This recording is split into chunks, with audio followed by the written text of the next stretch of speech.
Et si on pouvait, juste comme ça, changer la façon dont on voit notre quotidien, avec une idée toute simple, mais en fait assez profonde.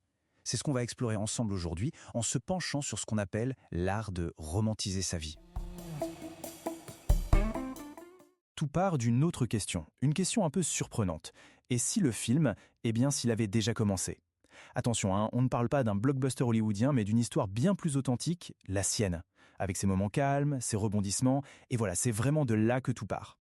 D'accord, mais concrètement, comment on fait? La toute première étape, c'est de reconnaître une tendance qu'on a un peu tous, celle de mettre sa vie sur pause, comme si on attendait que le vrai film commence enfin. C'est un peu comme si on passait une bonne partie de notre temps dans une immense salle d'attente. On attend d'avoir le bon job, de rencontrer la bonne personne, ou d'avoir assez d'argent pour enfin se dire « ça y est, la vie peut commencer ».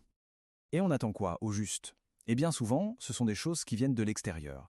Un diplôme, une promotion, ou alors l'arrivée de cette fameuse version améliorée de nous-mêmes. Celle qui, on l'imagine, sera plus heureuse, plus confiante et qui, elle, saura enfin comment vivre. Et c'est là que tout bascule. L'idée centrale, c'est que la vraie histoire, elle n'est pas dans un futur parfait qu'on imagine. Elle est là, maintenant, dans le présent, avec toutes ses imperfections. Le film, en fait, il se déroule en ce moment même. Bon alors, comment on fait ce changement? Comment on arrête d'être juste un spectateur de sa propre attente pour devenir l'acteur de son présent? Eh bien, tout est une question de perspective. Il s'agit de changer la façon dont on regarde les choses plutôt que de vouloir changer les choses elles-mêmes. Alors qu'est-ce que ça veut dire romantiser sa vie? C'est une démarche active, consciente.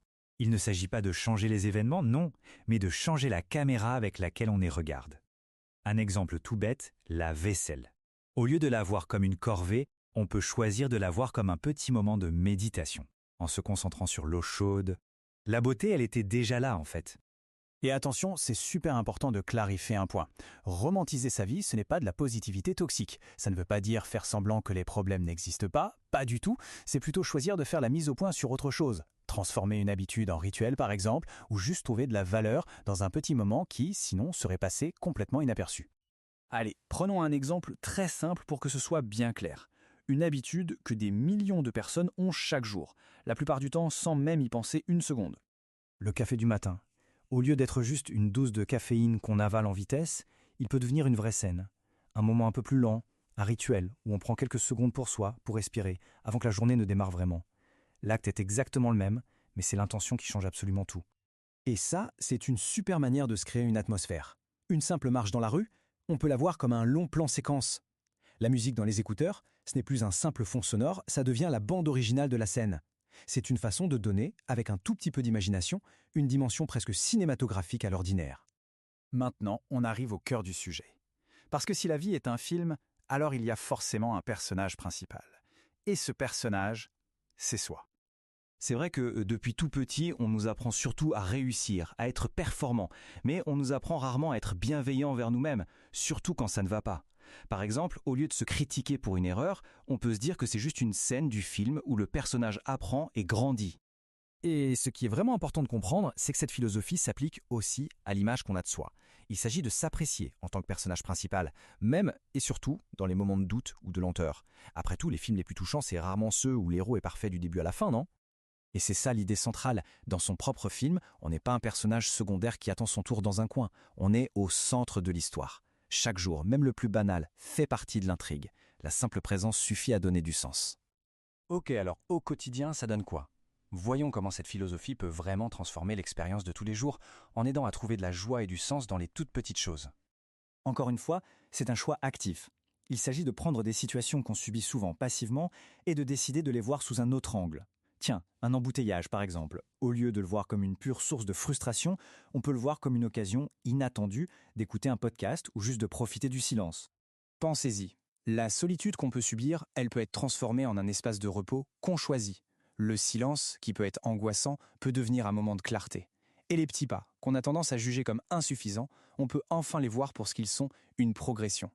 Et attention, c'est une nuance hyper importante. Le but, ce n'est pas de forcer chaque journée à être spectaculaire ou digne d'un film d'action. Le but, c'est simplement de la vivre pleinement. Et ça veut dire savourer chaque bouchée de son repas ou juste prendre le temps d'apprécier la lumière qui change à la fin de la journée. On arrive tout doucement au bout de cette exploration et toutes ces idées nous mènent à une seule grande prise de conscience. Le film de notre vie, il a déjà commencé. Et il est peut-être temps d'en profiter. C'est peut-être la phrase la plus forte de toutes. Et si, au fond, toute cette attente, ce n'était pas pour une autre vie, un autre scénario, mais simplement l'attente de s'autoriser soi-même à aimer l'histoire qui est déjà en train de s'écrire. Parce que adopter ce regard, ce n'est pas la fin de l'histoire, c'est tout le contraire, c'est le véritable début. C'est un peu comme si le film commençait enfin, non pas parce que le décor a changé, mais parce que le personnage principal a simplement décidé d'ouvrir les yeux. Et on va se quitter là-dessus, sur cette question. Et si le simple fait de considérer que sa propre vie mérite d'être racontée était suffisant pour en changer complètement la saveur, c'est une pensée qui peut nous accompagner bien après la fin de cette discussion. Bonjour à la discussion. Bonjour, ravi de vous retrouver. Bonjour, le plaisir est vraiment partagé.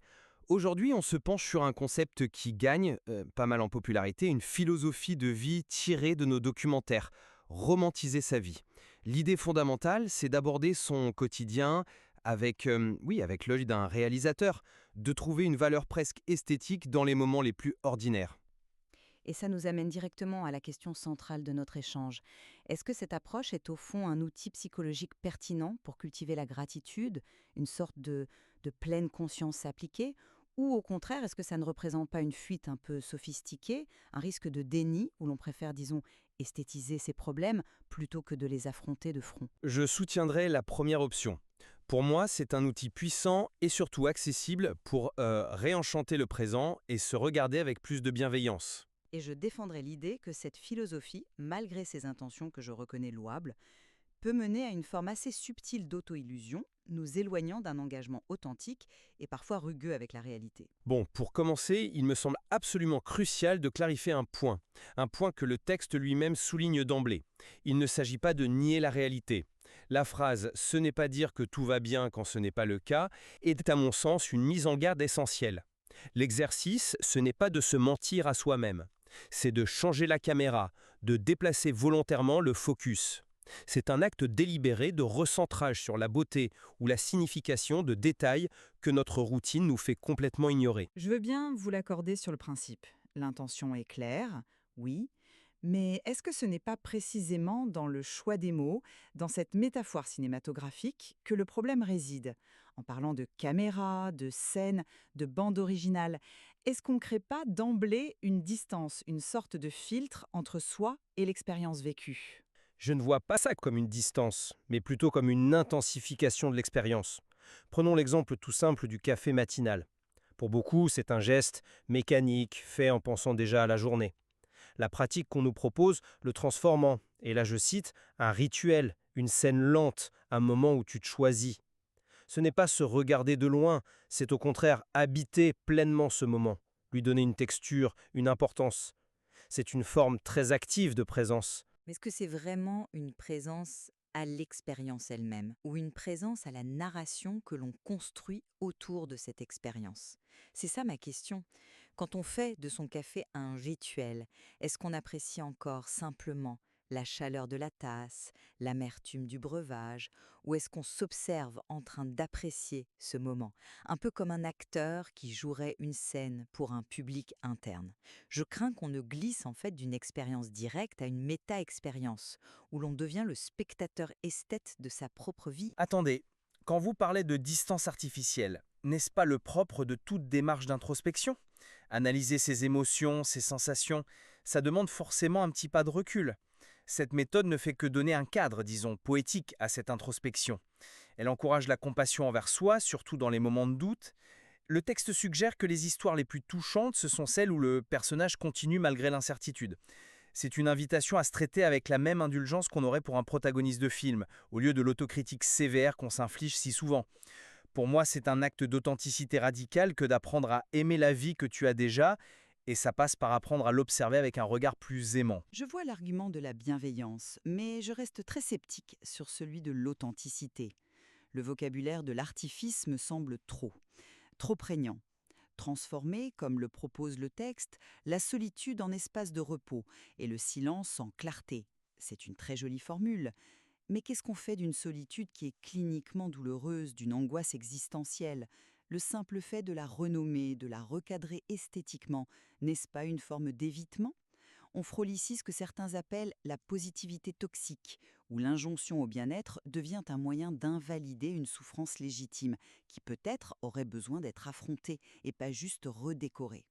Le texte lui-même l'admet, il y a une frontière très mince entre changer la caméra et se mentir à soi-même, et j'ai la conviction que cette frontière est bien trop poreuse. Vous soulevez un point important, celui de l'action face à la souffrance. Mais vous semblez y voir une forme de passivité, une posture de spectateur. Je soutiens que c'est tout l'inverse. C'est une démarche profondément active, engageante. Le texte insiste sur cette idée de se choisir dans les petits moments. Ce n'est pas passif du tout. C'est une décision consciente de donner de l'importance à ce qui est habituellement jugé insignifiant. C'est ce qui transforme, et je cite encore, les petits pas en progression. La méthode ne nie pas qu'on avance lentement, mais elle donne du sens au cheminement lui-même. Je comprends l'idée d'une pleine conscience active, mais vous ne répondez pas à mon objection centrale. L'accent est mis quasi exclusivement sur la perception et non sur l'action concrète qui vise à changer les circonstances. Le texte valorise le personnage qui continue malgré l'incertitude. C'est une belle image de résilience, j'en conviens, mais parfois continuer, ça ne suffit pas. Parfois, il faut s'arrêter, analyser et changer radicalement de direction. Romantiser une situation objectivement néfaste, un travail qui nous détruit ou une relation toxique, est-ce que ça donne vraiment l'énergie de la changer? Ou est-ce que, au contraire, ça ne rend pas la stagnation plus supportable, plus poétique et donc finalement plus durable? C'est là que nos interprétations divergent fondamentalement. Pour vous, ça anesthésie la volonté de changer. Pour moi, ça la construit. Comment peut-on trouver la force de changer sa vie si on la déteste de fond en comble, si on se perçoit comme totalement impuissant? N'est-ce pas précisément en apprenant à y trouver de la valeur, en se reconnectant à sa propre histoire, qu'on trouve l'énergie et l'estime de soi nécessaires pour agir? Pour moi, c'est un prérequis. C'est une manière de s'engager avec chaque seconde de sa vie plutôt que de la laisser filer en attendant que les vrais événements, ceux qui viendraient de l'extérieur, se produisent. C'est reprendre le contrôle de la narration. Et ça, c'est le premier pas vers la reprise en main de l'action. Mais ce contrôle de la narration n'est-il pas largement illusoire? La vie réelle, elle est souvent désordonnée, fragmentée, sans arc narratif clair. Tenter de lui imposer de force une structure de film, c'est prendre le risque d'une immense frustration quand la réalité, inévitablement, refuse de se plier au scénario qu'on a écrit. On peut finir par aimer le film de sa propre lutte plus que la perspective de la résoudre. Il y a un risque très réel d'esthétiser la souffrance. La marche mélancolique sous la pluie avec la bonne musique devient une fin en soi, plutôt qu'un symptôme de mal-être qui devrait nous pousser à chercher un abri. Cette idée nous amène à la métaphore centrale, celle du personnage principal. Vous semblez y voir une source de frustration, alors que moi j'y vois une idée profondément responsabilisante. Elle nous extrait du rôle de victime des circonstances ou de simple figurant dans la vie des autres. Le texte est très fort sur ce point. Ta présence suffit à donner du sens à l'histoire. C'est une affirmation puissante. Ça dit que notre vie a une signification inhérente, indépendamment de nos échecs ou de nos succès externes. Cette force intérieure, cette conviction que notre histoire a de la valeur, c'est un socle bien plus solide pour initier des changements qu'un sentiment d'impuissance. C'est en se sentant acteur principal qu'on se donne enfin la permission de réécrire le scénario. Et c'est justement cette métaphore du personnage principal qui me semble la plus problématique. Si elle peut paraître responsabilisante, elle peut aussi être une source d'isolement profond. Par définition, dans un film, il n'y a qu'un seul personnage principal. Cette vision place l'individu au centre d'un univers cinématographique personnel, où les autres deviennent, au mieux, des personnages secondaires au service de notre propre arc narratif. Ça ignore ou ça minimise l'interdépendance fondamentale des relations humaines, notre rôle au sein d'une communauté, d'une famille.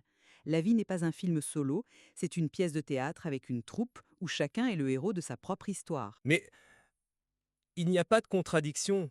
Reconnaître sa propre importance narrative n'implique pas de nier celle des autres. C'est simplement cesser de vivre sa vie par procuration, à travers le regard ou les attentes d'autrui. C'est une affirmation de soi qui est nécessaire dans un monde qui nous pousse sans cesse à nous comparer, à nous sentir inadéquats. Lorsque le scénario est profondément décevant, lorsque la tragédie frappe, ou, plus dérangeant encore, lorsque le personnage principal commet des erreurs graves, impardonnables. Peut-on simplement changer la caméra pour se pardonner une faute morale? La métaphore peut alors s'effondrer brutalement, laissant la personne non seulement face à sa douleur ou sa culpabilité, mais aussi face à l'échec de sa propre narration. Et la déception est d'autant plus grande que l'attente narrative était forte. La réalité et la nature humaine ne se plient pas toujours aux exigences d'un bon scénario. On risque de se retrouver seul, réalisateur d'un film raté. Je crois que vous prenez la métaphore de manière beaucoup trop littérale. Il ne s'agit pas de s'attendre à un scénario hollywoodien avec une fin heureuse garantie. Il s'agit d'adopter la posture du protagoniste. Et un protagoniste, il est défini non pas par l'absence de difficultés, mais par sa manière d'y faire face. Les plus grands personnages ne sont-ils pas ceux qui sont faillibles, qui doutent, qui tombent et qui se relèvent? Se voir comme le personnage principal, c'est s'accorder le droit à cette complexité, à cette imperfection, qui est le propre de toute histoire humaine digne d'intérêt. C'est se donner le droit de continuer le récit, même après un échec cuisant. Pour résumer, et après notre échange, je reste convaincu que cette philosophie « romantiser sa vie » est un exercice mental précieux et pragmatique. Il ne s'agit pas de nier la réalité, mais de faire le choix conscient de réorienter son attention pour cultiver la gratitude, la bienveillance envers soi et la capacité à trouver de la beauté dans le moment présent. C'est, je pense, un outil puissant qui permet d'apprendre à aimer la vie que l'on mène déjà, ici et maintenant, et d'y puiser la force de la modeler. Pour ma part, cette discussion a renforcé mes craintes. Si l'objectif d'acceptation de soi est respectable, la méthode proposée me semble comporter des risques importants d'évasion, de mise à distance et au final de passivité. Le cadre cinématographique, avec tout son vocabulaire de la mise en scène, peut créer un filtre permanent entre soi et la réalité, encourageant un rôle d'observateur esthète plutôt que d'acteur engagé, lucide face aux défis concrets et parfois laids de la vie. Il est clair que nos deux positions reconnaissent l'importance de trouver du sens dans le quotidien. Le désaccord profond, il porte sur la validité et les dangers de cette métaphore du film comme outil principal pour y parvenir. Est-ce une source d'émancipation ou Pénéquer, une prison dorée? En effet, la question reste ouverte à une réflexion essentielle sur la manière dont nous choisissons de raconter notre propre histoire, à nous-mêmes et pour nous-mêmes.